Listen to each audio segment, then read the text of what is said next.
പൊരി പൊരി പൊരി.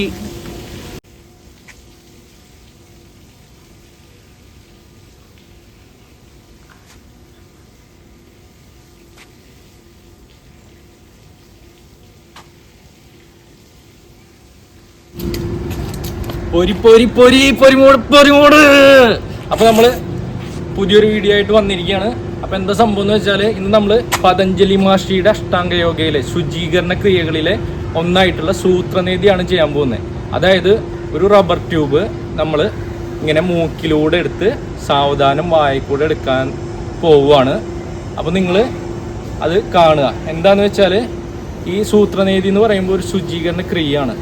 അത് നമ്മൾ സൂത്രം എന്ന് പറയുമ്പോൾ ചെറിയ ഒരു ചരട് അല്ലെങ്കിൽ ഒരു നേർത്ത ട്യൂബ്, റബ്ബർ ട്യൂബ്, ആ ട്യൂബ് നമ്മൾ മൂക്കിലൂടെ സാവധാനം എടുക്കുമ്പോൾ അവിടെ ഉണ്ടാകുന്ന ആ ഒരു പാത്ത് ക്ലിയർ ആവും ചെയ്യും. ബാക്കിയുള്ള കാര്യങ്ങൾ ഞാൻ പിന്നീട് പറയാം. അപ്പോൾ നമുക്ക് ചെയ്യാം. ഓക്കെ. അപ്പോൾ കുട്ടന്മാരെ, ഇതാണ് സംഭവം. ട്യൂബ് കണ്ടോ, റബ്ബർ ട്യൂബാണ് സംഭവം. ഇതെന്താന്ന് വെച്ചാൽ, ഇത് ഈ ട്യൂബിൻ്റെ ഇവിടെ ഒരു ഹോൾ ഉണ്ടാവും ഈ ഒരു ഭാഗത്ത്. അപ്പോൾ നമ്മൾ ഈ എൻഡിലൂടെ, ഈ ഭാഗത്തിലൂടെ വെള്ളം ഒഴിച്ച് വേണം കഴുകാനായിട്ട്.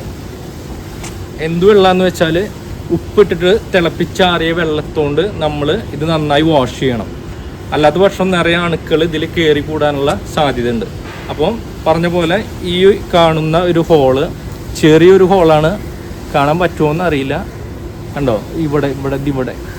അപ്പോൾ ഈ ഒരു ഹോളിലേക്ക് വെള്ളം നമ്മൾ ഇതിലൂടെ ഉപ്പിട്ട് തിളപ്പിച്ചാറിയ വെള്ളം, വീണ്ടും ശ്രദ്ധിക്കുക, ഉപ്പിട്ടിട്ട് തിളപ്പിച്ചാറിയിട്ടുള്ള വെള്ളം ഈ ഇതിലൂടെ ഇതുപോലെ ഇങ്ങനെ എടുത്തൊഴിക്കുക.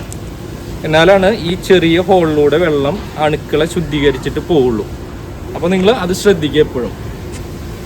അപ്പോൾ നമുക്ക് ഇത് ആദ്യം ഒരു ട്യൂബ് നമ്മുടെ റൈറ്റ് നോസിലൂടെ ഇട്ടിട്ട് കാണിച്ചു തരാം. ഇതെന്താണെന്ന് വെച്ചാൽ, ഇതൊരാളും അനുകരിക്കരുത്.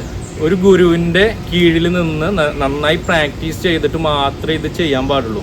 അല്ലാത്ത പക്ഷം നിങ്ങൾക്കത് വളരെ നെഗറ്റീവായിട്ട് എഫക്റ്റ് ആവും. നിങ്ങളുടെ ബ്രെയിനിലേക്ക് വരെ അത് വിഷയമാകും.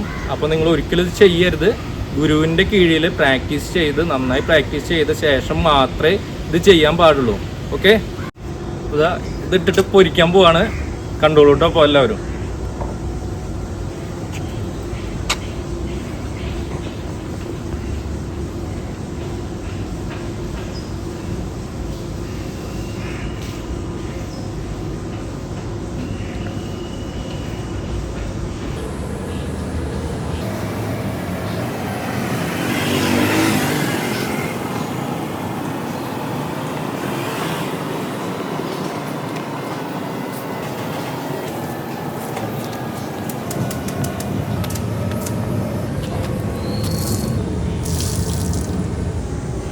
പൊരിച്ചില്ലേ? തകർത്തില്ലേ കിടു കുട്ടന്മാരെ. അപ്പോൾ നമ്മൾ ഇത് ചെയ്യുമ്പോൾ ശ്രദ്ധിക്കേണ്ട കുറച്ച് കാര്യങ്ങളുണ്ട്. അതൊക്കെയാണ് പറയാൻ പോകുന്നത്. എന്താണെന്ന് വെച്ചാൽ, നമ്മളിത് ഇൻസെർട്ട് ചെയ്യുമ്പോൾ പതുക്കെ ഇൻസെർട്ട് ചെയ്ത് ത്രോട്ടിൻ്റെ അവിടെ നിന്ന് എടുക്കാനായിട്ട് നമ്മൾ ഒന്നെങ്കിൽ തമ്പും അല്ലെങ്കിൽ ഇൻഡെക്സ് ഫിംഗറും യൂസ് ചെയ്തിട്ട് ഇങ്ങനെ എടുക്കാം. അല്ലെങ്കിൽ പിന്നെ നമ്മൾ വീണ്ടും ഈ ഒരു ഇൻഡെക്സ് ഫിംഗറും മിഡിൽ ഫിംഗറും കൂടെ നമുക്ക് ഉള്ളിലേക്ക് ത്രോട്ടിൻ്റെ അവിടേക്ക് ഇട്ടിട്ട് ഇങ്ങനെ എടുക്കാം. പ്രാക്ടീസ് ചെയ്യുമ്പോൾ മുതലേ നിങ്ങൾ ഏതെങ്കിലും ഒരു പെയർ, ഈ ഫിംഗേഴ്സിലെ പെയർ കൺഫേം ചെയ്യുക. എന്നിട്ട് നിങ്ങൾ ആ പെയർ വെച്ച് തന്നെ യൂസ് ചെയ്യുക പുറത്തേക്ക് എടുക്കാനായിട്ട്. അപ്പോൾ നിങ്ങൾക്ക് കുറച്ച് കഴിയുമ്പോൾ അത് സിമ്പിളായിട്ട് ഫീലാകും. പിന്നെ ഇത് ചെയ്യേണ്ട ടൈം രാവിലെയാണ് ഏറ്റവും ബെറ്റർ. അതായത് എംപ്റ്റി സ്റ്റൊമക്കിൽ നിങ്ങൾ വെറും വയറ്റിൽ ചെയ്യുമായിരിക്കും ഏറ്റവും ബെറ്റർ. സ്റ്റാർട്ടിങ്ങിലെല്ലാം നിങ്ങൾ ചെയ്യുമ്പോൾ ഇത് നോസിലൂടെ ഇൻസെർട്ട് ചെയ്ത് ത്രോട്ടിൽ നിന്ന് ഇങ്ങനെ എടുക്കുന്ന ടൈമിൽ നല്ല വോമിറ്റിംഗ് ടെൻഡൻസി ഉണ്ടാവും. അപ്പോൾ അത് ഇല്ലാതിരിക്കാനായിട്ട് വെറും വയറ്റിൽ ചെയ്യുന്നതായിരിക്കും ഏറ്റവും ബെറ്റർ. പിന്നെ പറയാനുള്ളത്, നിങ്ങളിത് ഇൻസെർട്ട് ചെയ്യുമ്പോൾ സ്റ്റാർട്ടിങ് മുതൽ എൻഡ് വരെ, അതായത് ഈ ട്യൂബ് പുറത്തേക്ക് എടുക്കുന്ന വരെ നിങ്ങളുടെ മൗത്ത് ഓപ്പൺ ആയിരിക്കണം. അല്ലാത്ത പക്ഷം നിങ്ങൾക്കത് ചെയ്യാൻ പറ്റില്ല. കാരണം മൗത്തിലൂടെ ആയിരിക്കും ബ്രീത്ത് ഇന്നും ഔട്ടും എടുക്കേണ്ടതും പുറത്തേക്ക് വിടേണ്ടതും മൗത്തിലൂടെ മാത്രമായിരിക്കും ആ ടൈമിൽ. അല്ലാതെ പറ്റില്ല. നോസിലൂടെ നമുക്ക് ഒരിക്കലും ശ്വാസം എടുക്കാൻ പറ്റില്ല. കാരണം നിങ്ങളുടെ ഈ ട്യൂബ് ഇൻസെർട്ട് ചെയ്യുമ്പോൾ പുഷായിക്കൊണ്ടിരിക്കും, പുറത്തേക്ക് ഇങ്ങനെ തള്ളി പോയിക്കൊണ്ടിരിക്കും ബ്രീത്ത് എടുക്കുകയാണെങ്കിൽ. അല്ലെങ്കിൽ പിന്നെ ജാമായി പോകും. ഈ ഒരു ഭാഗത്ത് വെച്ചിട്ട് ബ്രീത്തും ട്യൂബും കൂടെ ജാമായി പോകും. അപ്പോൾ ഒരിക്കലും നിങ്ങൾ നോസിലൂടെ ശ്വാസം എടുക്കരുത്, മൗത്ത് ഓപ്പൺ ആക്കി പിടിക്കുക ഫുൾ ടൈം. ഇത്രയും കാര്യങ്ങളാണ് ഇതിനെക്കുറിച്ച് ശ്രദ്ധിക്കേണ്ടതായിട്ട് പറയാനുള്ളത്. അങ്ങനെ റൈറ്റ് നോസിലൂടെ നമ്മൾ ഇട്ട് ട്യൂബ് ഒന്ന് ജസ്റ്റ് എടുത്തു. ഇനി നമ്മൾ ഈ ലെഫ്റ്റ് നോസിലൂടെ ട്യൂബ് ഇട്ടിട്ട് എടുക്കാൻ പോവാണ്. അപ്പോൾ ശ്രദ്ധിച്ച് കാണുക നിങ്ങൾ. ജസ്റ്റ് പതുക്കെ പതുക്കെ ഈ കയ്യിലെ ഈ വിരലുകളും ഈ കയ്യിലെ ഈ 3 ഫിംഗേഴ്സും ഉപയോഗിച്ചിട്ട് പതുക്കെ പതുക്കെ ഇങ്ങനെ തള്ളി തള്ളി കൊടുക്കുക മൂക്കിൻ്റെ ഉള്ളിലേക്ക്. റെഡി?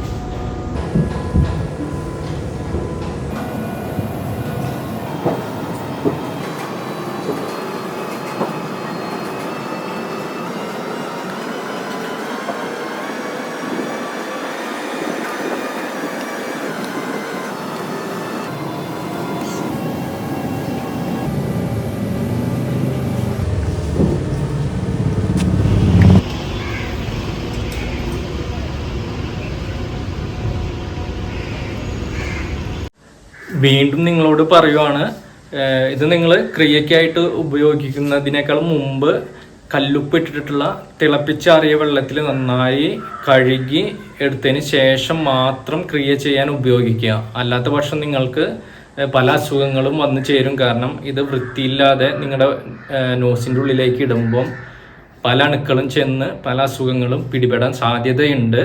അപ്പോൾ നിങ്ങൾ നല്ല വൃത്തിയിൽ എപ്പോഴും സൂക്ഷിക്കുക. ഇത് ചെയ്തതിന് ശേഷവും അതിന് മുൻപും തിളപ്പിച്ചാറിയ വെള്ളത്തിൽ, അതായത് കല്ലുപ്പ് ഇട്ടിട്ട് തിളപ്പിച്ചാറിയ വെള്ളത്തിൽ നന്നായിട്ട് കഴുകി വൃത്തിയായി സൂക്ഷിച്ചു വെക്കുക മുന്നോട്ട് ചെയ്യാനും. അങ്ങനെ 2 മുക്കിലും ട്യൂബ് ഇട്ട് കഴിഞ്ഞു. ഇനിയിപ്പോൾ നമ്മൾ രണ്ടും കൂടെ ഒന്നിച്ചിടാൻ പോവാണ്. അപ്പോൾ 2 ട്യൂബാണ്.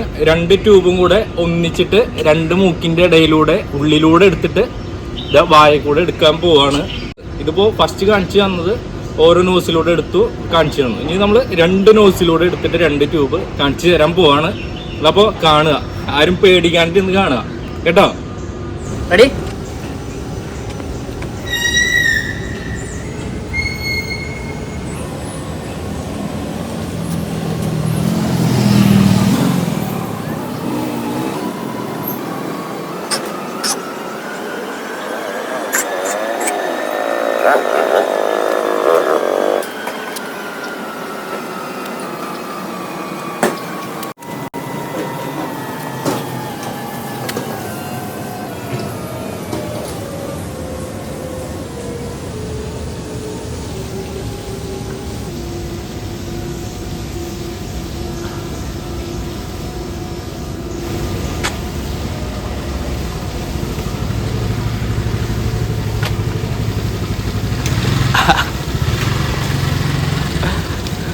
പൊരി പൊരി പൊരി.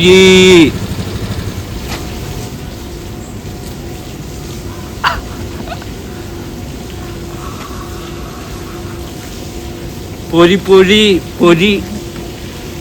വിഷയമൊന്നുമില്ല, നിസ്സാരാണ് സംഭവം, നിസ്സാരാണ്.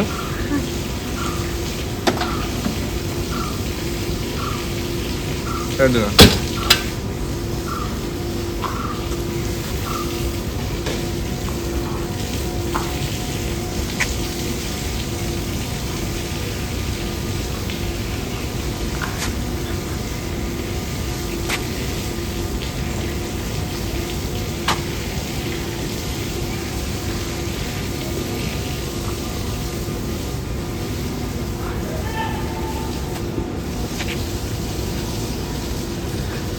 കൂട്ടുമാരെ, അപ്പോൾ നമ്മൾ ചെയ്ത് കഴിഞ്ഞു, സംഭവം ചെയ്ത് കഴിഞ്ഞു. നമുക്ക് കാണുമ്പോൾ ഇച്ചിരി ഒരു അറപ്പ് പോലെയൊക്കെ തോന്നും. പക്ഷേ ഇത് ഒരു ക്രിയയാണ്. യോഗയിൽ നമ്മൾ കണ്ടിന്യൂസ് ചെയ്യുന്നവരുണ്ട് ഈ ഒരു സംഭവം.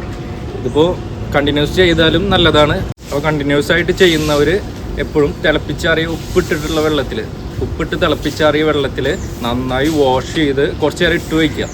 എന്നിട്ട് ഒരു ബൗളിനകത്ത് വെള്ളത്തിലിട്ട് വയ്ക്കുക. അതാണ് കണ്ടിന്യൂസ് ചെയ്യുന്ന ആളുകൾ ചെയ്യേണ്ടത്. അല്ലാത്ത പക്ഷം നന്നായിട്ട് ക്ലിയറാക്കി ഇതിലൂടെ നന്നായിട്ട് തിളപ്പിച്ചാറിയ ഉപ്പിട്ടുള്ള വെള്ളം ഇതിലൂടെ, അതായത് ഈ വലിയ ഹോളിലൂടെ ഒഴിച്ച് ചെറിയ ഹോളിലൂടെ കളഞ്ഞുകൊണ്ടിരിക്കുക. എന്നാലും അണുക്കളെല്ലാം പോവുള്ളൂ. അതായത് എല്ലാ ദിവസവും അല്ലെങ്കിൽ കണ്ടിന്യൂസ് ചെയ്യാത്ത ആളുകളെ കുറിച്ചിട്ടാണ് പറഞ്ഞത്.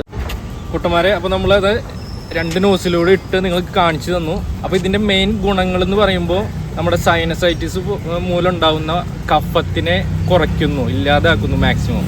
പിന്നെ കൂടാതെ നമ്മുടെ നാഡികളെ ശുദ്ധീകരിക്കുന്നുണ്ട് ഇത് ചെയ്യുമ്പോൾ. കൂടാതെ നമ്മുടെ ഈ കണ്ണ്, അതുപോലെ നോസ്, ത്രോട്ട്, ഈ ഭാഗങ്ങളിലുണ്ടാകുന്ന പ്രശ്നങ്ങൾ ഒരു പരിധിവരെ ഇതുകൊണ്ട് ഇല്ലാണ്ടാക്കാം. അതുപോലെ നമ്മുടെ ദശ, മൂക്കിൽ വരുന്ന ദശ, അതിനെ കുറയ്ക്കാൻ പറ്റുന്ന ഒരു ക്രിയയാണിത്. അപ്പോൾ ഇതൊക്കെയാണ് ഇതിൻ്റെ ഗുണങ്ങൾ. അപ്പോൾ നിങ്ങൾക്ക് ചെയ്യാൻ തോന്നുന്നുണ്ടെങ്കിൽ ഒരു ഗുരുവിൻ്റെ കീഴിൽ നിന്ന് പ്രാക്ടീസ് ചെയ്ത് പതുക്കെ സാവധാനം മാത്രം ഇത് ചെയ്യാം. അല്ലാത്ത പക്ഷം ഒരിക്കലും ചെയ്യരുത്. അപ്പം കൂടാതെ ഇതാദ്യമായിട്ട് ചെയ്യുമ്പോൾ, നിങ്ങൾ പ്രാക്ടീസ് ചെയ്യുമ്പോൾ നിങ്ങളുടെ നോസിൽ നിന്ന്, അതുപോലെ മൗത്തിൽ നിന്നൊക്കെ നിറയെ സലൈവ, അങ്ങനെ വെള്ളമൊക്കെ വരും. അത് വിഷയമാക്കണ്ട, നിങ്ങൾ പ്രാക്ടീസ് ചെയ്യുക. കണ്ടിന്യൂസ് ചെയ്ത് അത് നിങ്ങൾക്ക് സിമ്പിളായിട്ട് ഇൻസെർട്ട് ചെയ്ത് മൗത്തിലൂടെ എടുക്കാൻ സാധിക്കും. അപ്പോൾ ഇത്രയൊക്കെയാണ് ഇതിനെക്കുറിച്ച് പറയാനുള്ളത്. നിങ്ങൾക്ക് ഈ വീഡിയോ ഇഷ്ടപ്പെട്ടിട്ടുണ്ടെങ്കിൽ നിങ്ങൾ ലൈക്ക് ചെയ്യുക, സബ്സ്ക്രൈബ് ചെയ്യുക. ഇതിലെ അധികം കാര്യങ്ങളെക്കുറിച്ച് അറിയണമെങ്കിൽ മെസ്സേജ് ഇടുക, കമൻറ്റ് ചെയ്യുക. അപ്പോൾ ഞാൻ റിപ്ലൈ തരുന്നതാണ്. അപ്പോൾ നിങ്ങൾ സബ്സ്ക്രൈബ് ചെയ്യുക, കമൻറ്റ് ചെയ്യുക, ലൈക്ക് ചെയ്യുക. പൊരിമൂട്